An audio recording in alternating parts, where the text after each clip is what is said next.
Hello everybody, this is Connor at BoatsDon'tSink here with another Shadowverse Evolve deck profile. This time we're going to be looking at the Pale Moon Vanguard deck. This is actually one of the decks I've been having the most fun with over the last couple weeks playing, so pretty excited to do a deck profile on this one. It's not a deck that I actually expected to like a whole lot going into it. I wasn't expecting it to be particularly strong. But after playing it a good bit, I've actually really fallen in love with it. And I think it's a much better deck than I thought it initially would be. I still hesitate a little bit to say that it's something that I would like take to a regional or whatever. Maybe a team event if there were any Summerfests left. But maybe still a little too weak for like Grand Showdown or something. But super fun deck, definitely a good locals deck. And excited to share it with you. As always, this deck list is more of just a starting point to work off of. Feel free to change, ratios, specific cards, whatever, to fit your playstyle and your meta. Especially with a deck like this, I think playstyle can play into it a pretty good bit. This deck is very... it's one of those decks that, you have to, meld with as a pilot, and really get along with the decks for it to work for you. I think there's a lot of people that, if this play style is just not for you, it's maybe not going to work out. So finding the cards that you like best in the deck is pretty important here. So here's the list. Lots of 3-ofs, of course. Half of this deck is basically like playing a slot machine every turn, so we have to play 3-ofs of everything for consistency. But that being said, it is a pretty straightforward game plan, just a lot of flexibility and problem solving in how you get there. And it ends up lending itself to sort of like a toolbox strategy, which I really like as a player. So, yep, here is the list, and here is the Evo deck. Very straightforward Evo deck. Nightmare Doll Alice is the only card we play that evolves. We just have a bunch of cards in the deck that can use ride abilities to get the drive points. So 7 drive points, 3 Alice. There is a world where you could actually switch this to 8 drive points and 2 Alice. I've only used all 7 drive points one time, and I did not need the 8th one in that game. But I don't know that I've really ever used 3 Alice Evos in a game either. So either or is probably fine there. If you want to check out the deck log page yourself, you can use the code in the bottom right. That is 2TEAC, or you can use the link in the description. So the curve on the deck is really low. It is pretty aggressive as a whole. I would describe it as a tempo deck. It is aggressive with some a lot of removal disruption kind of effects tied to the aggro. So 19 2-drops, pretty hefty there. Only 6 cards in the deck at 4 or higher. 3 4-drops, 3 7-drops, which are our top end. Though a handful of the cards do sort of scale as the game goes on, where they'll have abilities that you can pay extra play points for, or just open up lines of play where multiple cards interact with each other and sort of fill out your curve for you. 6 spells, and then the only amulet we play, of course, is our starting amulet, and 33 followers. Taking a look at our individual cards, the first card we have here is Jumping Jill. This is a 1-cost 2/2 goblin stat line. Fanfare, you banish the top 2 cards of your deck. So that is basically going to be our whole theme and strategy here, is banishing cards from the top of our deck, and filling up our banish zone, which will essentially become a toolbox for us to pull cards out of as we play the game. So this giving us 2 banish is really good just off rip. We want to play 3 of it because we want to see it as often as possible. The threshold for most of our effects is going to be 5, so getting 2 of those 5 on turn 1 is great. Jumping Jill also has a ride ability. It costs 3 play points, which is a bit expensive, but it is a pretty good one. It's not going to come up often, but when it does come up, it's really important to have access to. So you're probably only using this once at most per game, if even. You pay 3, give it a drive point. You select up to 1 Pale Moon card in your banish zone, add it to your hand, give this follower +1/+1. Makes it a 3/3. The main things you're going to be using this to add are Nightmare Doll Alice or Silverthorn Dragon Tamer Lukier. These are essentially your best late game pieces. And if you banish too many of them off of your random effects, you might run out of ways or just not be able to find ways to close out the game when it comes time to do that. So Jumping Jill can make sure you can get them back to your hand to enable some of your bursty turns. Other than those 2 cards, one of the best ways to set up your banish zone with the specific cards you might want is Skull Juggler, which lets you banish 2 from Cemetery, so like selectively. If you accidentally banish your Skull Jugglers, you can get those back with Jumping Jill. However, it is worth noting that the other sort of late game setup spell that we play, Powers Converged, can actually not be added back off of Jumping Jill, since she can only add Pale Moon cards. So if you banish Powers Converged, oops, sorry. We'll try again next game. We play 2 copies of Hades Hypnotist. This is the quick timing Angelic Snipe clone. You choose one of the following modes. Option 1 is, of course, you just deal 2 damage to an enemy follower. Option 1, Snipe, good on its own. This is one of the Vanguard decks where that is worth playing. I think a lot of them, these effects just like aren't quite good enough because you have Snipe tied to bodies a lot of the time anyway. But being able to answer like 3/2s and stuff is actually really good in this deck. Even just other goblins. But the main thing we're actually playing this for, and something a lot of times I'll actually use the 3 damage mode, mode 2 on these 2 defense bodies. But the second mode is discard a Pale Moon card to deal 3 damage to an enemy follower and banish the top 3 cards of your deck. The 3 damage, of course, is really good against like 2 3s, which there's a lot of right now, and anything that Lizard Runner Undo or Stardust Trumpeter buff in Vanguard matchups, since oftentimes those are buffing like 2 2s into 3 3s very early. This gives you a way to answer those while also banishing 3 off the top of your deck. It may not seem worth it to like take a -2 out of hand to trade for like 1 body and get 3 banish. Like discarding 1 to get 3 banish might not seem worth it. But I mean, you have to think like Poltergeist is a playable card in Abyss, and that's just mill 3 for a play point, which is basically what we're doing here. We're banishing 3, but the reality of this deck is like once you get to the mid and late game, your cards generate so much value out of your banish that trading 1 card early to hit your banish threshold in the first couple turns of the game, turn on all of your effects, and just give you a lot more options to be able to play with in the mid and late game is entirely worth it. We don't want to play 3 because it's not something you're discarding for multiple times in a game. But if you see Hades Hypnotist in an opening hand and get to remove something on like turn 2 or 3 with it, it really can jumpstart the rest of your game in a very effective way. And of course, the other spell that I mentioned, Skull Juggler. This is 1 play point. Select 2 Pale Moon cards in your cemetery, banish them, and draw a card.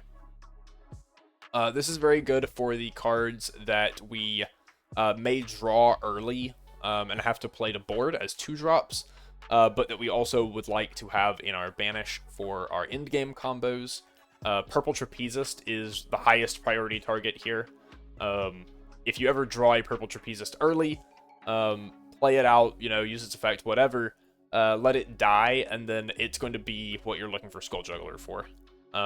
Oftentimes, like I mentioned, if I'm driving Jumping Jill, it's to get Skull Juggler back, because that's like the main thing that you don't have any other good ways to get out of your banish, since everything else is just pulling followers out to summon them. And this can set up Purple Trapezist. It can set up Dynamite Juggler. Like if you only have 1 Purple Trapezist, you can send a Dynamite Juggler, you can send a Candy Clown, whatever, as your other card. But really good card, lets you set up your banish with exactly what you need, and it replaces itself for just 1 play point. So great card. We play 3 copies of Candy Clown. This is a 2-drop 1/3 ward. Fanfare, give your leader +2 defense, banish the top card of your deck. This is a great turn 2 play, especially going first. It's just something you can jam down. It heals you, it wards, so it can sort of transition you into your mid game pretty well. And it banishes the top card of your deck, so it's also fueling your sort of toolbox banish zone, and getting you closer to the thresholds you need very early on. So good card. It's also a heal trigger, so a lot of your guys are getting drive points, which is getting them single drive. Both of your like legendary boss monsters have twin drive, so you're drive checking a lot in this deck. So a lot of like opportunities to hit a heal trigger, which heals you 3. And combined with all the other healing ability that this deck has, there are games where you can heal, you know, upwards of 15 or 20 life pretty easily. And this can play a pretty big part in that. Our other trigger that we play is Dynamite Juggler, 3 copies. This is another 3 defense. So despite this being an aggro deck, it is a lot of 3 defense followers, which I think I mentioned in one of the other deck profiles I did, actually maybe ends up being more aggressive right now because 3 defense is so hard to remove. But 2-drop 2/3, Fanfare, banish the top card of your deck, and then if there are at least 5 cards in your banish zone, deal 2 damage to each enemy leader. This card can be fine just to play on turn 2 as a way to keep building your banish, but it can also be quite good on mid-game, like later turns, if you're just like playing a 3-drop and you have 2 play points left over. You can play this to just burn your opponent for 2. And it can really add up as chip damage throughout the game, and it's just another body that it forces them to remove. In addition, any of your cards that like summon from banish, if you end up with Dynamite Jugglers over there, you can just summon this out for like replace itself by banishing top card of deck, so you're not losing out on banish zone size, and chip away at your opponent that way. So great card. And of course, again, it is a critical trigger, so all of our drive checks give us a lot of opportunities to take advantage of that. Next, we have Midnight Bunny. This is another 2-drop 2/2 this time. It can ride for 1 play point, so you can give it a drive point. This one's going to get +1/+1 to become a 3/3. Look at the top 2 cards of your deck, add 1 of them to your hand, and banish the other. Not much else to say about this card. It is a cantrip that gives you a little bit of selectivity, sort of in 2 ways. It lets you pick the card that you want in your hand the most, and it lets you pick the card that you want in your banish zone the most, which is really good, because a lot of times those are 2 very different things. Like, you don't want to put Alice or Lukier in your banish zone usually. You would rather add those to hand, but if you see like a Purple Trapezist or a Dynamite Juggler or whatever, like that's a very easy card to just jam into your banish zone. So really great card. It can also add anything, so this can add like Powers Converged and stuff, which, you know, can make it a good way to dig for those like spells and stuff that you might not otherwise have a good way to get to. Our next 2-drop is Mistress Hurricane. This is a 2-cost 3/2, a little more aggressive. Fanfare, if there are at least 5 cards in your banish zone, give this follower Storm. So really making use of that 3 attack, able to swing in just immediately. I have had games where I won the game on turn 6 by just playing 3 of these and attacking for 9. Even just like playing 2 and attacking for 6 is kind of crazy sometimes. Really lets you set up good ways to kill your opponent. However, the big thing here is actually the activated ability, especially in the earlier stages of the game when you're playing it from hand as a 2-drop. You can engage and banish it to deal 3 damage to an enemy follower. Again, this is really good at answering like 2/3s, 3/3s, or just anything that your opponent puts an Undo or Stardust on, since again, those are usually like goblins getting buffed to 3/3 in the early stages of the game. Mistress Hurricane's also good at answering like the 2-drops that get drive points and become 3/3s, since she can deal 3 to them. Just really good. Like, you know, the whole thing I keep bringing up about like 3 defense being pretty hard to answer right now, this answers it. So this is just a fantastic form of removal. And then, of course, later in the game, once you're less in need of that removal, you can just bring it out as a Storm attack for 3, which is great. Good way to close out games. The next card we have is probably one of the best and most flexible cards in the deck. Purple Trapezist, 2-drop 2/3. Fanfare, choose one of the following. Option 1, draw a card, banish a card from your hand. This is similar to Skull Juggler, where anything that you want in your banish zone that's just like not as powerful from your hand, you can just go ahead and dig for different cards and put those banish specific cards into your banish zone and set them up for later in the game. Option 2 is to select a Pale Moon follower on your field, and if there are at least 5 cards in your banish zone, give it Storm. So similar to Mistress Hurricane, where this is going to be a way to push for extra damage once you have 5 cards in banish zone. This one requires a little more setup since, you know, you want to give something other than itself Storm. It can give itself Storm, so you can just play this for 2 and attack for 2. But if you have anything else on the board, any like 3/3s, 4/4s, or even 5/5s, you can give those Storm and swing for even bigger chunks of damage by setting up sort of multi-card plays with that. The last 2-cost follower we have is Turquoise Beast Tamer. This is a 2-drop 2/2 again that can ride for 1 play point.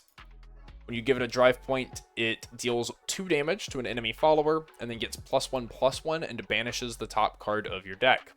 So again, this is great at answering like early game aggressive like 3/2s or goblins. A little worse at answering the 3/3s, but it is good on turns where you can evolve, or not evolve it, but give it a drive point to shoot something for 2, and then still be able to swing for 3 at something else and try to trade into like multiple bodies. Or even just use both of those on the same thing to trade into one bigger body. Gives us a good way to sort of stabilize and make it into the later stages of the game. While also, it does banish the top card of our deck, so it is also progressing sort of our banish zone at the same time. The last 2-drop card we have is the Amulet, the starting Amulet that we're going to start the game with. This is a Girl Who Crossed the Gap. Really cool art. I've always liked this one out of Vanguard. As you see all the like paintings and stuff through the doors. Activate ability, engage, sack it, draw a card, banish a card from your hand, activate only if there's a Pale Moon follower on your field. So this is essentially Purple Trapezist's Fanfare effect. This one is probably a little different from like a lot of the other starting amulets. I think most of them you're fine just like cracking at first opportunity. This one you kind of want to wait until the right time to use it. Just because it's not just there to like filter your hand and put like size into your banish zone. You really want to hold on to this until you do have one of those cards like Purple Trapezist, or maybe a Mistress Hurricane, or a Dynamite Juggler or something that is good in your banish zone, and less good in your hand, so that you can get something like specifically good to set up a powerful banish zone for your later turns. You don't really need your entire board space until you get to like turn 7. So this can really just sit around for most of the game and not cause problems. Looking at our 3-drops, we have Nightmare Doll Alice. This is a 3-cost 3/3. Fanfare, banish the top card of your deck, and then if there are at least 5 cards in your banish zone, draw a card. You won't always have this active on turn 3, though it is one of the times that like Hades Hypnotist banishing 3 feels insanely powerful. Because if you can go, I mean, either A, like Jumping Jill into Alice, or anything plus Hades Hypnotist into Alice. Alice can get you the 5th card to let you draw a card. She does have Twin Drive. She's usually not swinging unevolved, so that's not really going to matter that much. But she does have Twin Drive. The big thing is that she evolves for 1 play point into a 4/4, so she is the normal, like, Dragon Warrior stat line. Keeps Twin Drive. On evolved, choose one of the following. Option 1 is to select a Pale Moon follower that costs 2 or less in your banish zone and summon it. The main thing, especially early game, that you're going to be getting with this is Mistress Hurricane. So Mistress Hurricane has the effect where it can just send itself straight back to banish, so you're not actually eating away at your banish count early, to deal 3 damage to an enemy follower, which essentially makes Nightmare Doll Alice a Dragon Warrior exactly, a 4/4 that deals 3 to something, that also drew you a card on Fanfare, which is really good.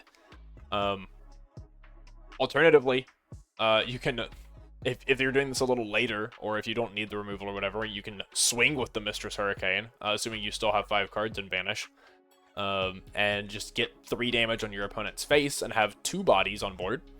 Or, as sort of like mid-game plays, you can get Candy Clown to heal and replace itself in Banish. Dynamite Juggler can burn your opponent, replace itself in Banish. Or even get Purple Trapezist, which can give Nightmare Doll Alice Storm in order to swing for 4 with Twin Drive at your opponent, which is the highest damage output that this mode of Alice will get you. But again, it sort of has to be worth pulling the Purple Trapezist out of your Banish zone and not eat away at your Banish count. So something you sort of have to think about how you want your Banish to look on later turns if you're going to be doing that in the mid game. The other mode on the Evo is you can pay 4 to select a Pale Moon follower in your Banish zone and summon it. This one does not have a cost restriction, so you can actually pay 4 to summon our 7-drop Lukier, which will chain into some pretty ridiculous board states that we'll look at a bit later.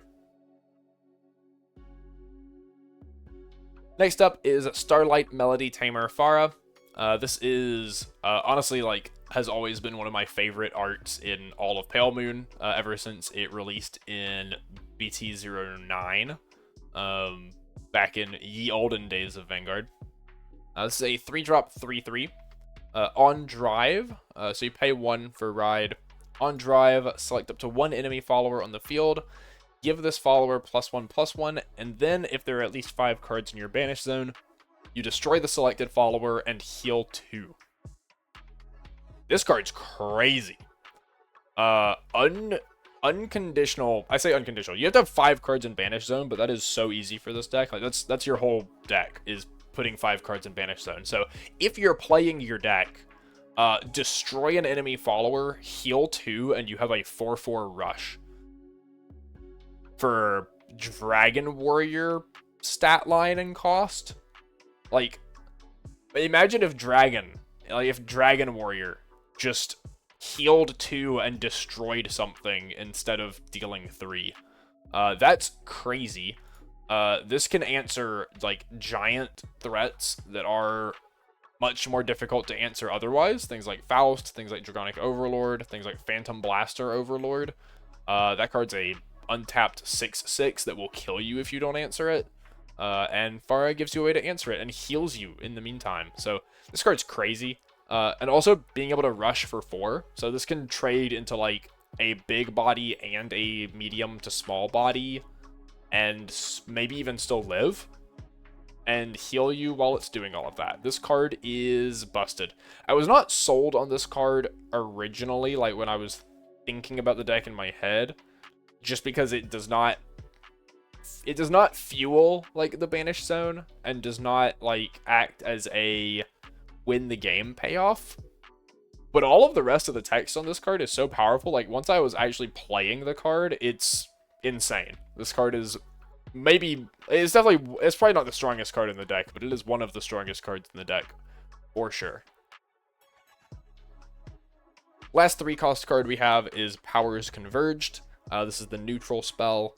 Choose one of the following. Option 1 is select an enemy follower on the field, deal it 4 damage. Option 2, select a follower in your cemetery and add it to your hand. Option 3, give your leader +4 defense. If there are at least 3 face-up cards named Drive Point in your Evolved deck, you get to choose all 3 modes. We play 4 different followers that use Drive Points, so it is very easy to just curve out Drive Points throughout the game. And especially by the time you will actually need to be using Powers Converged, it's very, very easy to have 3 face-up Drive Points. So getting all 3 modes is quite common, which means this is removal, heal 4, and add a follower from cemetery back to hand. Generally, what you'll be adding, and, like, the whole reason this card is in the deck, is Alice or Lukier. Because sometimes, like, one big finisher turn is not enough to win the game. So you can play your finisher turn and then use Powers Converged to get your finisher back to hand to then play another finisher turn. this deck does not have any real way to search for cards, other than, like, you're basically just trying to blind banish or blind draw all the cards you need, and if you banish them, you're just playing to try to find ways to get them out of banish. But there's no real way to search, so this gives us a way to recur cards once we find them the first time, so that we don't have to find them a second time. The other thing you can do with this is use it to, like, buy back a Pharah, so that you can go, like, heal 6, blow up 2 things, and, like, maybe swing into a 3rd thing all in one turn, and just get, like, a very big, like, stabilization turn. Sometimes you'll go for that, especially, like, if you already have an Alice or something in hand and you're trying to, like, buy one more turn before you have to play it and evolve it, or if you have another Lukier, you're trying to buy one more turn or whatever, you can do that. Or if you're having to buy back the Lukier and you just have a Pharah in your hand, obviously you can GM Powers Converge GM Pharah, you get really good stabilization to bridge you over into that second Lukier turn. Or even just using those on, like, turn 6 to wait until you can get to turn 7 for Lukier. Also thoroughly, like, reasonable. Our 4-drop follower is Golden Beast Tamer. This is a 4-cost 4/4. Fanfare, select a Pale Moon follower that costs 2 or less in your banish zone and summon it. Similar to Alice's Evo for 4 play points, this can get you Mistress Hurricane as a removal effect or Storm Body.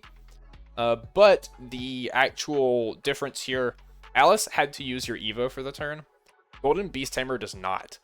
Meaning Golden Beast Tamer can actually get back Midnight Bunny or Turquoise Beast Tamer, and then you can give them drive points, which will not only replace the card that you're taking out of Banish from Golden Beast Tamer by putting one back in Banish, it also means you end up with, like, 7/7 of stats on your board in 2 bodies, and either, like, card advantage or a lot of removal, anything like that. Just really good, like, turn 4 going second, turn 5 going first plays that can pressure your opponent while also bridging you into the later parts of your strategy. Golden Beast Tamer also has an activated ability to engage herself, to select an enemy follower on the field and deal it damage equal to the number of Pale Moon followers on your field. If you're just playing her on, like, 4 or 5 and summoning a dude out, this is probably just 2. But even with getting something like Turquoise Beast Tamer, if you engage her to deal 2, ride the Turquoise Beast Tamer to deal 2, and then you can also swing for 3. That probably answers 2 bodies, and still leaves you with a 4/4 on board that your opponent has to answer. So still pretty good at, like, cleaning up and stabilizing on board. And of course, the last card that we're playing, our actual boss unit, Silverthorn Dragon Tamer Lukier. This is a 7-drop 5/5 with Rush and Twin Drive. And let me tell you, if you ever played in Abyss or Haven, if you ever played either of the Ektar cards, Lukier is just either Ektar on crack. This card is... If this card existed anywhere outside of, like, a limited crossover set, like, card pool, where it was actually, like, getting more things to summon over time, this card would be absolutely broken. So this is Fanfare, select up to 1 cost 4 or lower, 1 cost 3 or lower, and 1 cost 2 or lower Pale Moon in your banished zone and summon them. So you get 3 bodies. You get a 4-drop, 3-drop, 2-drop, and those can be that or lower, which can give you basically anything you want out of your banished zone that is not another Lukier. If you're just trying to close out the game, you can get Dynamite Juggler, which burns your opponent. You can get Mistress Hurricane, which storms your opponent. And you can get Purple Trapezist, which gives Lukier Storm. So sometimes you might go, like, Lukier, summon Hurricane, Hurricane, Purple Trapezist. Like, swing 3, swing 3, swing 5. That's 11 storm damage. So your 7-drop gave you 11 storm damage. Like, cool. Thumbs up. You also got a Twin Drive off of that, so that might have been 13 damage. That's as much as, like, Overlord the End is doing, like, at least. But you have a lot more options than that. So you can also, since you can get 4 drops and 3 drops, You can get Golden Beast Tamer, or you can get Alice, or you can get both if you want. But that's less ideal, unless you're trying to draw a card off your Alice. But getting Golden Beast Tamer and Alice, because Lugia doesn't have to evolve, you can evolve Alice in the same turn that you play Lugia, which means either of these can also chain into another 2-drop out of your banish zone. Which means you can end up having boards that look like this, where you go Lugia, summon Golden Beast Tamer, Hurricane, Purple Trapezist, Golden Beast Tamer effect, summon another Purple Trapezist. Then your Golden Beast Tamer has Storm, and your Lugia has Storm. So this board swings for 12 damage, with 2 drive checks. You can also do things like this if you just need to like clear an opponent's board to stall for like a second turn to hit your opponent.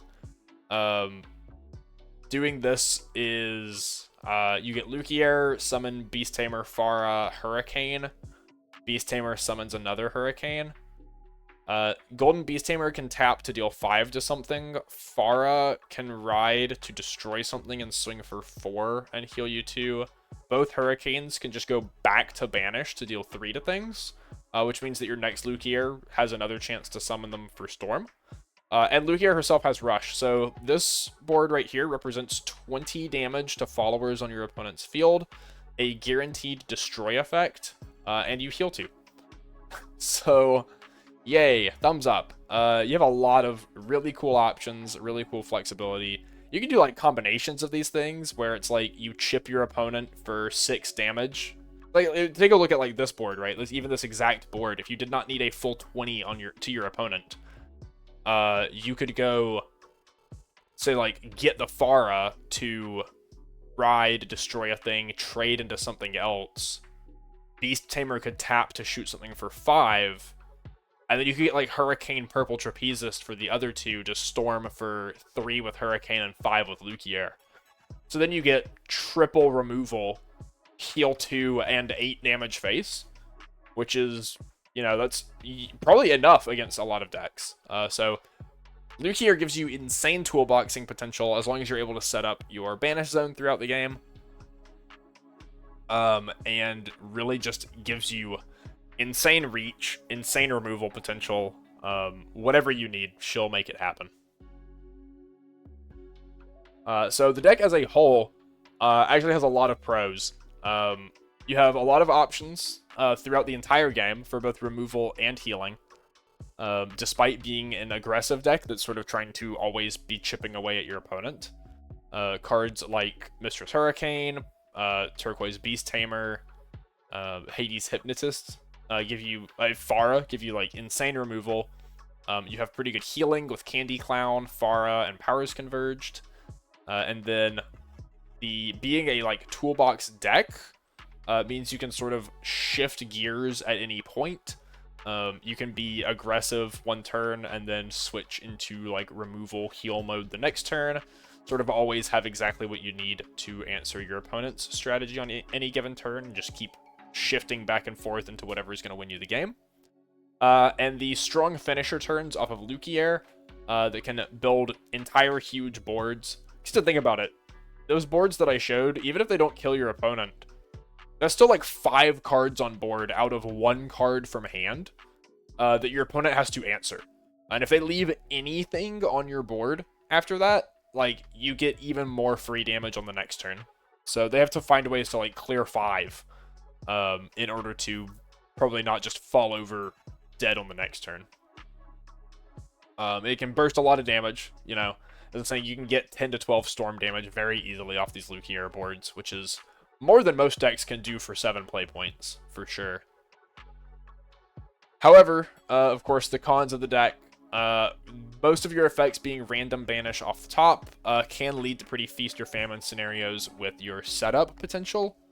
Obviously, games where you just, like, play your early cards and banish, like, your spells aren't very good. If you just banish a bunch of Candy Clowns and Turquoise Beast Tamers, that's not particularly good.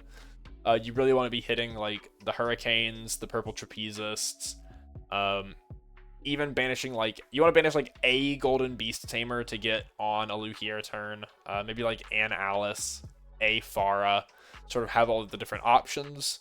I've seen games where you like banish 2 Lukiers on turn 1 off of a jumping Jill, and then you're sort of scrambling to find another jumping Jill to get them back out of your banish zone, or just like pray you can hold out until Alice can summon them.